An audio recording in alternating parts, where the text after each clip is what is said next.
Hello मेरे प्यारे बच्चों, कैसे हैं आप। आशा करता हूं आप बहुत अच्छे होंगे। आज हम इस वीडियो में जानेंगे एक्सरसाइज 13.4 का 5वें नंबर का सवाल। तो चलिए स्टार्ट करते हैं, देर नहीं करते हैं किसी चीज़ की। ठीक है, प्रश्न कुछ इस तरह से दिया है कि 20 सेंटीमीटर ऊंचाई और शीर्ष कोण यानी वर्टिकल एंगल 60 डिग्री वाले एक शंकु को उसकी ऊंचाई के बीचों बीच से होकर जाते हुए एक तल से दो भागों में काटा गया है, जबकि तल शंकु के आधार के समांतर है।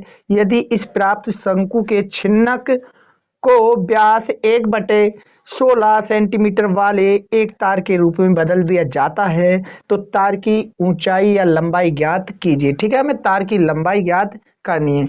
तो चलिए इसको करते हैं। सबसे पहले क्या करेंगे कि सवाल नंबर 5वां हम देखेंगे और उससे पहले क्या करेंगे कि हम इसको चित्र बना लेंगे, जबकि इसमें चित्र दिया नहीं है और हमें चित्र क्या करना पड़ेगा, बनाना पड़ेगा। ठीक है, तो एक शंकु बनाते हैं। तो देखो हमने एक शंकु बना लिया, ये शंकु हमने बना लिया। ठीक है, और ये शंकु हमने बना लिया। इस शंकु को क्या किया है कि उन्होंने एक बीच में से भी शंकु बनाया है। ठीक है, एक बीच में से भी शंकु बनाया है। तो ये चित्र हमने अच्छे से बना लिया। इनका नाम रख देंगे हम ए, और क्या हो जाएगा हमारा बी, और ये सी, और क्या डी, और ई। ये हमने नाम रख दिए। यहाँ पे ओ बिंदु होगा। ठीक है, ओ बिंदु हो गया यहाँ पे। और इसकी जो त्रिज्या होगी, अब त्रिज्या कितनी मानेंगे, क्योंकि उसने 60 डिग्री क्या है, 60 डिग्री का हमारे ये बताया है कि इसका एंगल कितना है कि 60 डिग्री है। ठीक है, कोण कितना है कि 60 डिग्री है। तो ये बीच में से जब कट हो जाएगा तो ये कितने का बचेगा, यहाँ पे 30 डिग्री का बचेगा। ठीक है, कितना बचेगा, 30 डिग्री का एंगल बचेगा, जो कि हमने लिख लिया। उसके बाद त्रिज्या जो होगी हमारी यहाँ से यहाँ तक की R1 होगी, यहाँ से और यहाँ तक की। और जो ये वाली त्रिज्या जो होगी हमारी कितनी होगी, R2 होगी, यहाँ से यहाँ तक की। ठीक है, ये आपको कम दिख रहा है। और बोल रहा है कि इस पूरे शंकु की जो हाइट है वो कितनी है, 20 सेंटीमीटर है। कितनी है, 20 सेंटीमीटर दे रखी है उसने। यहाँ से यहाँ तक की हाइट कितनी बताइए, 20 सेंटीमीटर बताइए। तो अब ये दो भागों में बराबर बराबर बांटा गया है। तो इसका मतलब यहाँ पे जो हाइट होगी H1 बराबर कितनी होगी, 10 सेंटीमीटर होगी। इसी प्रकार H2 बराबर यहाँ भी हमारी कितनी होगी, 10 सेंटीमीटर होगी। तभी तो 20 सेंटीमीटर होगी दोनों मिला के। ठीक है, तो दोनों को क्या कर दिया है, इसमें डिवाइड कर दिया है। अब त्रिभुज हमारा ये बन गया। और इसमें क्या है कि इस छिन्नक का भी हमें आयतन ज्ञात करना है, और इन त्रिभुजों का भी हमें क्या ज्ञात करना है, आयतन ज्ञात करना है। ठीक है, तो सबसे पहले क्या करेंगे कि हम इसको हल करेंगे कि मान लेंगे कि माना इसमें त्रिभुज क्या निकालेंगे, आप दो त्रिभुज निकाल लेंगे। देखो सबसे पहले क्या करेंगे कि माना हल करेंगे, यहाँ पे चलो हल या लिखेंगे, और लिखेंगे माना त्रिभुज ए बी सी में या ए बी ओ में। तो इस तरह से लिखेंगे त्रिभुज ए बी ओ में। ए बी ओ में हम क्या देखेंगे, एक ए बी ओ एक क्या है कि मतलब ए बी सी वाला त्रिभुज निकाल लेंगे। तो ए बी सी वाला अलग त्रिभुज इस तरह से बना लेंगे, कुछ इस प्रकार से हम त्रिभुज को बना लेंगे।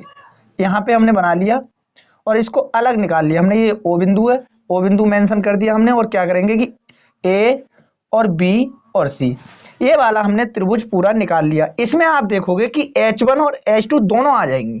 ठीक है, इसमें जो लंबाई इसकी क्या आ जाएगी, H1 और H2 इसकी लंबाई पूरी आ जाएगी। मतलब आप देखोगे कि H1 भी आ जाएगा प्लस या H2 भी आ जाएगा, क्योंकि दोनों लंबाई आ जाएंगी। इसमें पूरा यहाँ से यहाँ तक हमने ले लिया।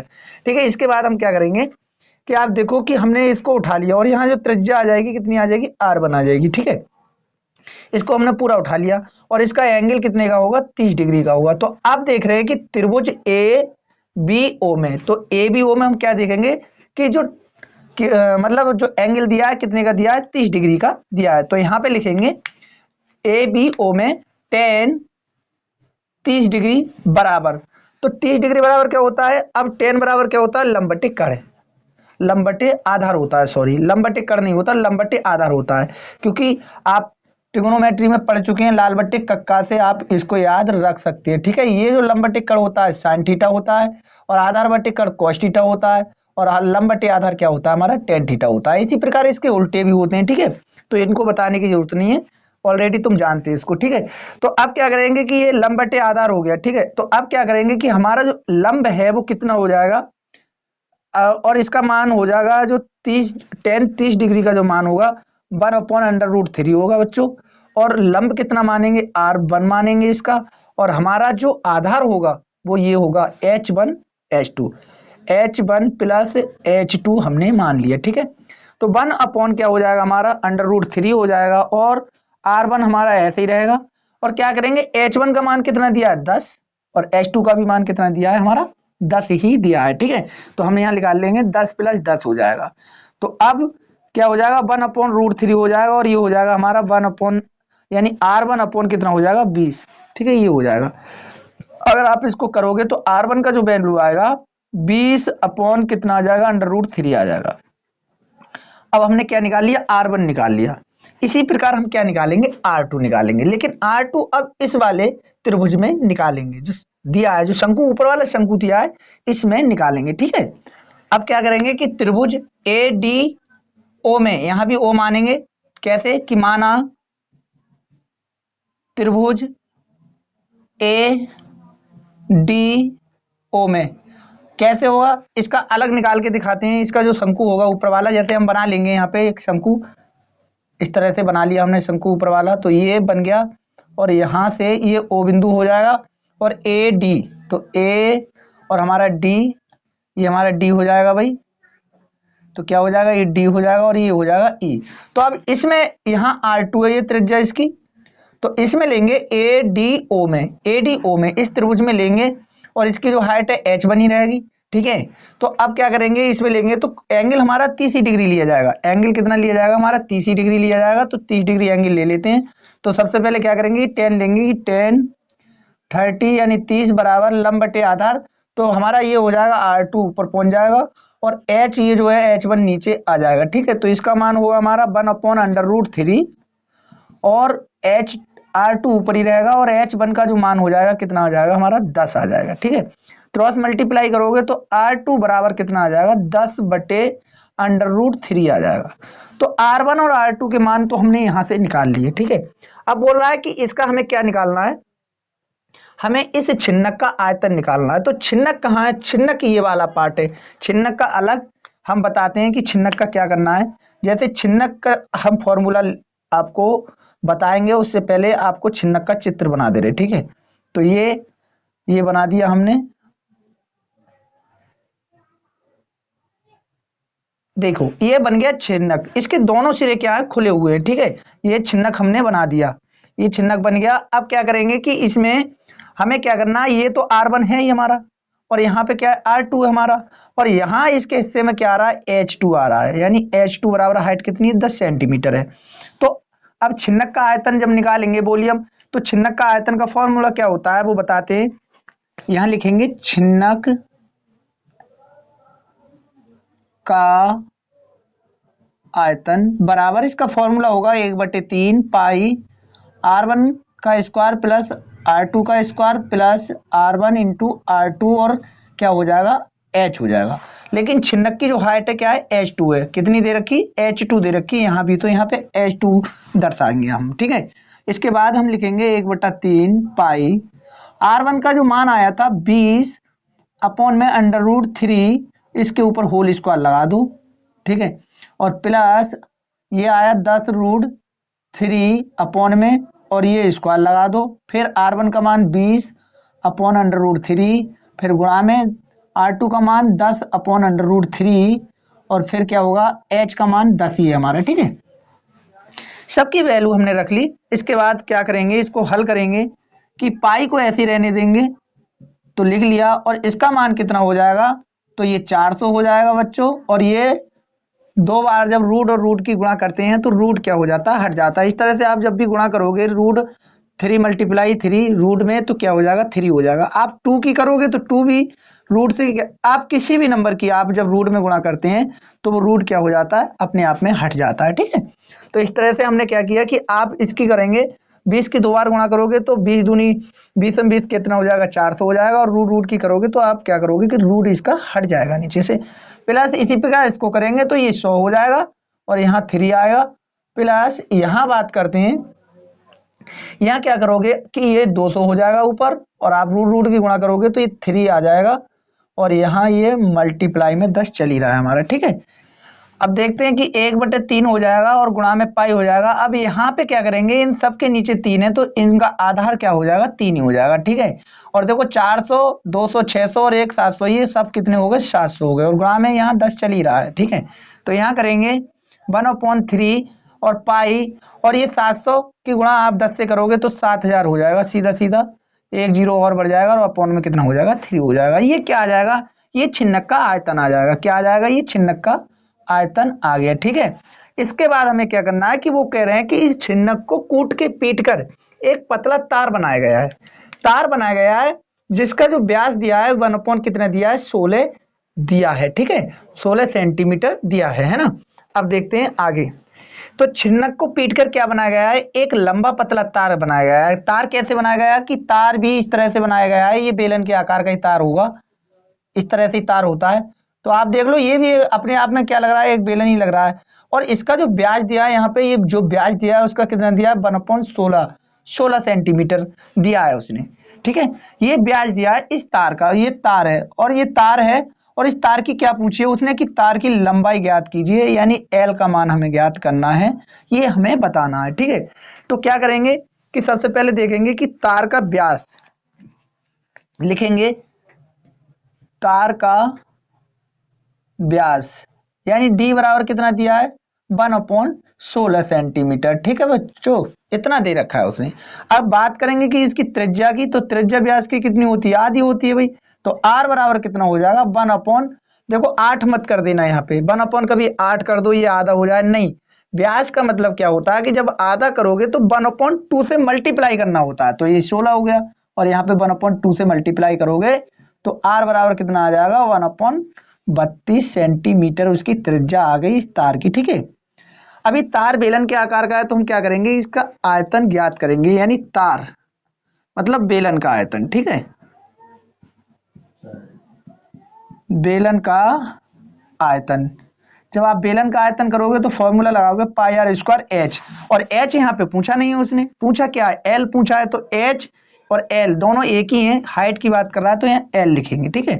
तो इसके बाद अब क्या करेंगे कि पाई को एज इट इज रहने देंगे और त्रिज्या इसकी जो दे रखी है आर की 1/32 दे रखी है, इसको 2 बार लिख लो सीधा, मल्टीप्लाई 1/32 और मल्टीप्लाई 1/ कितनी होगी, 32। और एल का मान पता नहीं है, यही ज्ञात करना है, तो एल को एज इट इज जैसा है वैसा ही लिखा रहने देंगे हम, ठीक है। इसको यहीं रहने देते हैं, कैलकुलेशन आगे करेंगे। तो ये क्या आ गया, उस बेलन या तार का क्या आ गया, ये आयतन आ गया, घन सेंटीमीटर क्यूब।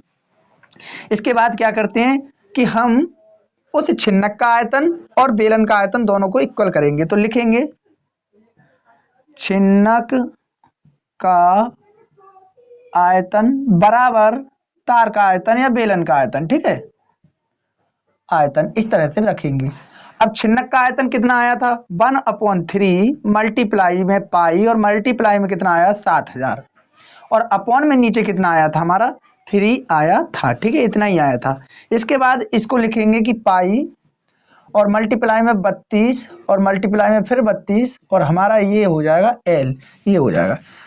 इसके बाद क्या करेंगे कि ये वाला पाई इस वाले पाई से कट हो जाएगा, हमारे पास क्या बचा, अब कट करने के बाद ऊपर बचा हमारा 7000 और नीचे बचा 3 3 9 और इधर बचा हमारा 1/32 और मल्टीप्लाई में 1/32 और गुणा में क्या बचा हमारा, मल्टीप्लाई में एल बचा, ठीक है। और ये जो संख्या दी है वो त्रिज्या जो दे रखी है उसने कितने में दे रखी है, सेंटीमीटर में दे रखी है। जब आप मीटर में करोगे तो इसको क्या करोगे, यानी कि 100 से क्या करोगे, गुणा करोगे इसको पूरे को, ठीक है। आप जब इसको करोगे तो 7000 ऐसे ही लिखोगे और नीचे 9 लिखोगे, आप गुणा करोगे 1/100 से करोगे तो सीधा 100 कर दो, 100/32। यहाँ भी आप लिख सकते हो कि 100 कितना हो जाएगा हमारा, 32 हो जाएगा, ठीक है। तो 100 कितना हो जाएगा, 32 और गुणा में कितना हो गया हमारा, एल हो गया।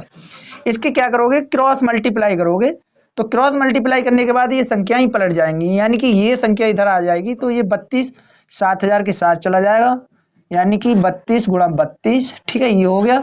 और नीचे इनके क्या आ जाएगा हमारा, एक तो 9 आ जाएगा और ऊपर कितना बचा हमारा, 32 नीचे, नीचे 100 बचा तो हमारा 100 आ जाएगा, ये वाला 100 आ जाएगा, दोनों 100 गुणा 100, ये हमारा आ गया और ये बचा हमारा एल, ठीक है।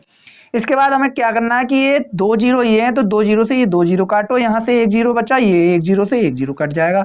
अब हमारे पास क्या बचा कि हमें 32 की मल्टीप्लाई करनी है, 32 की मल्टीप्लाई करनी की एल बराबर लिख सकते हैं 32 गुणा 32 और गुणा में 7 और नीचे कितना बचेगा हमारा, एक तो हमारा 10 बच गया और हमारा क्या बच गया 9 बच गया, ये संख्या बच गई। आप 32 की गुणा कर सकते हैं सीधे सीधा। कैसे करोगे 32 की गुणा, बहुत आसानी से कर सकते हो, मैं यहां बताता हूं। 32 और मल्टीप्लाई 32 सीधा करोगे तो 32 दूनी कितना हो जाएगा 64, मल्टीप्लाई 3 दूनी कितना हो जाएगा 6 और 3 3 9 96, यानी 4 के 4 और ये 12 हो जाएंगे और ये 10, यानी कि कितना आया हमारा जो गुणा आ गया एल बराबर 1024 और गुणा कितना 7 आ गया, ठीक है। और नीचे हमारा 10 आ ही रहा है और 9 चल ही रहा है। अब इसको भी हमें क्या करना पड़ेगा, इसकी गुणा हमें किससे करनी पड़ेगी 7 से करनी पड़ेगी। तो 7 से गुणा यही कर लेते हैं, कहाँ जाएंगे करने के लिए, तो 7 से गुणा करोगे 7 चौक 28, 28 के 8 हो जाएंगे, हासिल के 2 हो जाएंगे, 7 दूनी 14, 14 और 2 कितने हो जाएंगे हमारे 16, 16 के 6, हासिल का 1 और 7 दाई 70 और 1 71, भैया ये आ गया 71 68, कितना आ गया ये 71 68 आ गया, ठीक है। अब जो एल बराबर आया था 71 68 और बटे में कितना आया था हमारा 10 गुणा 9 आया था। अब इसका मतलब क्या हुआ कि 9 से हमें इसको क्या करना है भाग करना है, ठीक है। 9 से करेंगे 10 को बाद को देखेंगे कि पाउंड एक जीरो है तो एक के बाद पाउंड बढ़ा देंगे या घटा देंगे, इधर उधर हो जाएगा साइड में, कोई दिक्कत नहीं होगी। पहले आप क्या करोगे 71 68 को आप इससे भाग दे लो, किससे 9 से, तो कितना हो जाएगा 9 सत्ते 63 हो जाएगा और 9 अट्ठे कितने हो जाएंगे 8 ने 72, यानी ज्यादा हो जाएगा तो 9 सत्ते 63 7 बार चला जाएगा, ठीक है। आप करोगे यहाँ से ले लो ढाई, 11 हो गया, 11 में से 3 जाएगा तो 8 बचेगा, यहाँ पे कुछ बचा नहीं, यहाँ से 6 उतार लो, ठीक है। तो 8 नेम 72 यानी 9 अट्ठे 72 हो जाएगा और 9 नेम 81, तो 9 नेम 81 यानी 81 लिख लो आप। अब घटा लो यहाँ से कितना बचेगा 5 बचेगा, यहाँ से 8 उतार लो, ठीक है। 9 छक्का 54, तो 9 छक्का 54 आप देख लो, यहाँ से 4 बचा, 4 बचा। अब क्या करोगे कि इसमें बाहर नहीं जाएगा तो यहाँ दशमलव लोगे लगा और 1 जीरो लोगे बड़ा, ठीक है।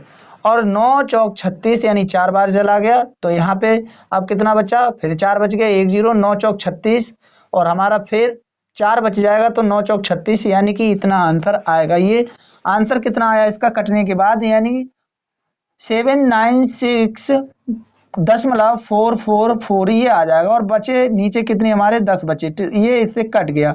तो L बराबर अभी ये जब इसको खत्म करोगे ये दशमलव इधर पहुंच जाएगा कूद के, तो 7964 इंटू 44 आ जाएगा, यानी 44 आ जाएगा। और ये किस में आया, अब ये मीटर में आया।